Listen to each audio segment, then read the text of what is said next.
Os Twi'leks são uma das espécies mais populares da galáxia de Star Wars, talvez até a mais popular. Numerosos em quantidade e espalhados por todos os cantos da galáxia, os Twi'leks eram uma das espécies que você mais via por aí em diversos planetas, sendo facilmente reconhecidos pelos seus lecos. E hoje, em mais um vídeo do quadro Espécies de Star Wars, eu vou trazer a história dessa espécie fascinante. Vem comigo!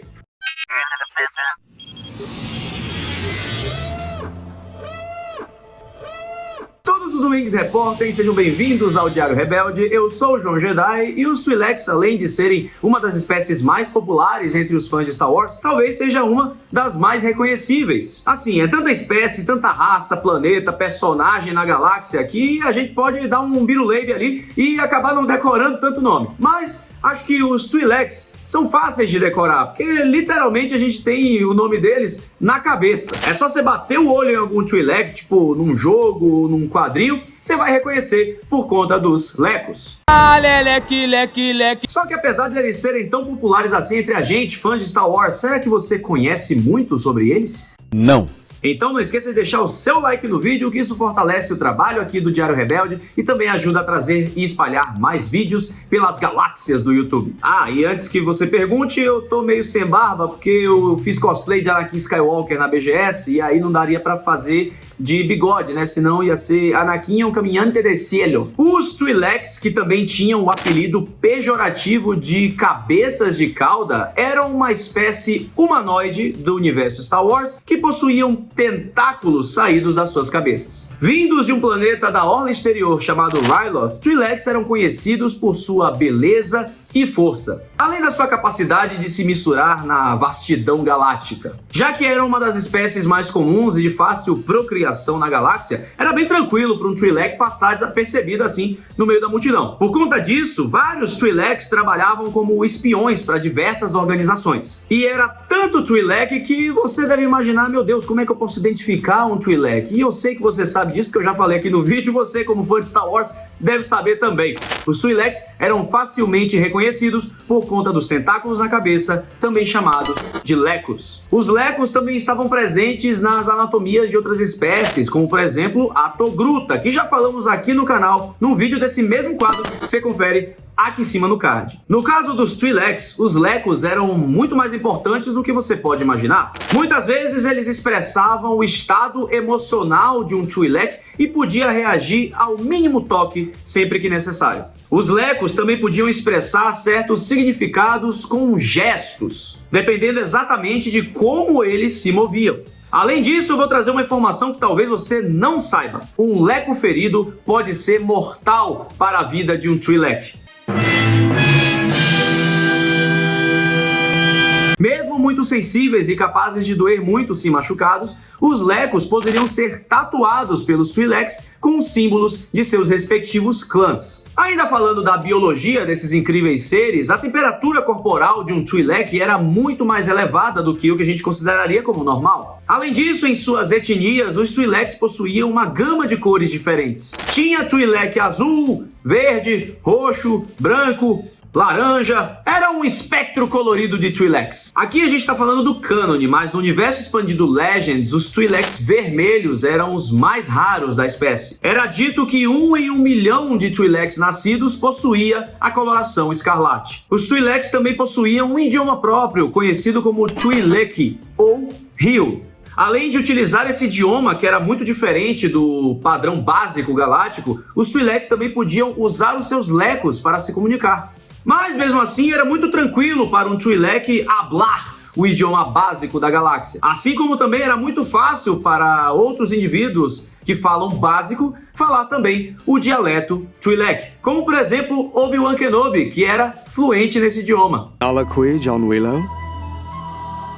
É o quê?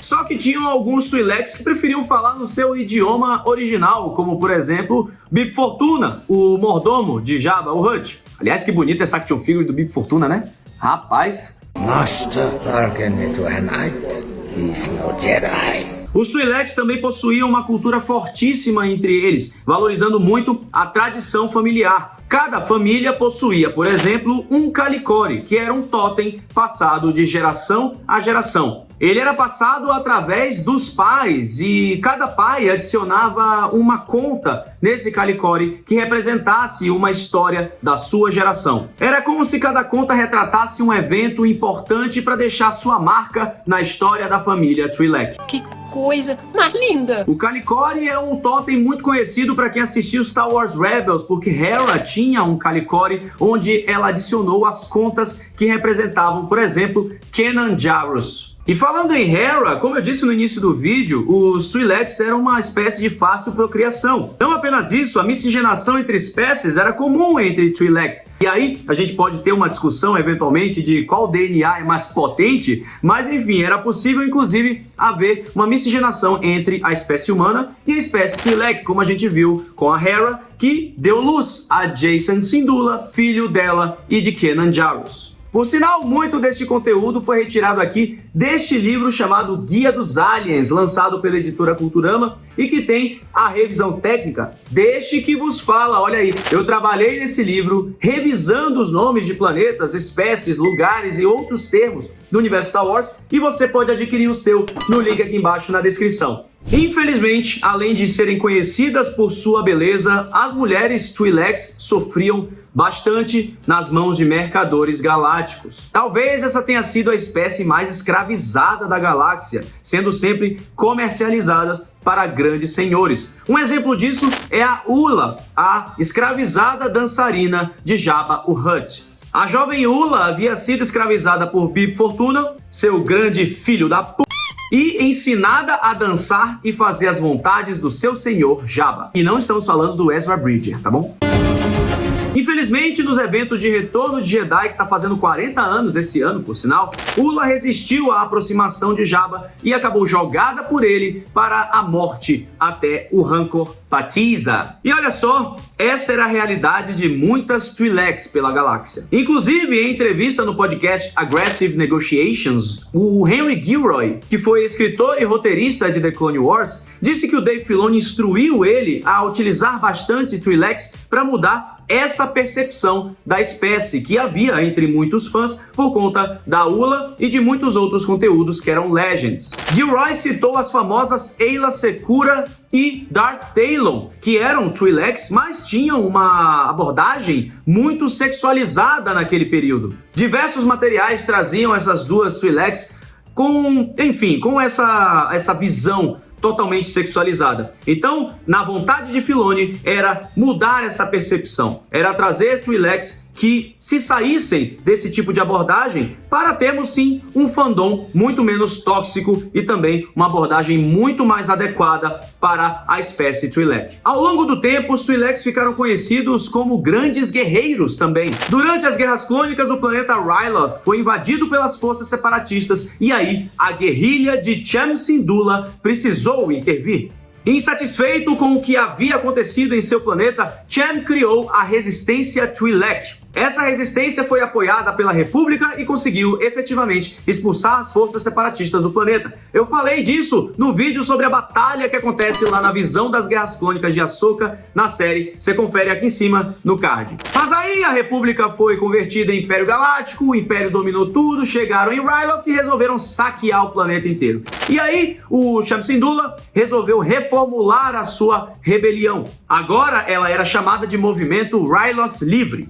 Sua filha Hera acompanhou diversas contendas quando era criança e aí decidiu fundar a sua própria célula rebelde a partir da sua nave, a Ghost. Só que ela e seu pai, Cham Syndulla, discordavam de muita coisa sobre como derrotar o Império. O Cham estava concentrado mais em libertar Ryloth, enquanto Hera tinha uma visão mais ampla, ela queria liberdade total para a galáxia. Foi assim que Hera entrou para a Aliança Rebelde. Com o suporte da rebelião, Ryloth foi libertada mais uma vez. Seguindo seu espírito guerreiro, após a derrocada do Império Galáctico e a ascensão da Primeira Ordem, Twi'leks se juntaram aos montes à Resistência para lutar contra esse governo tirânico.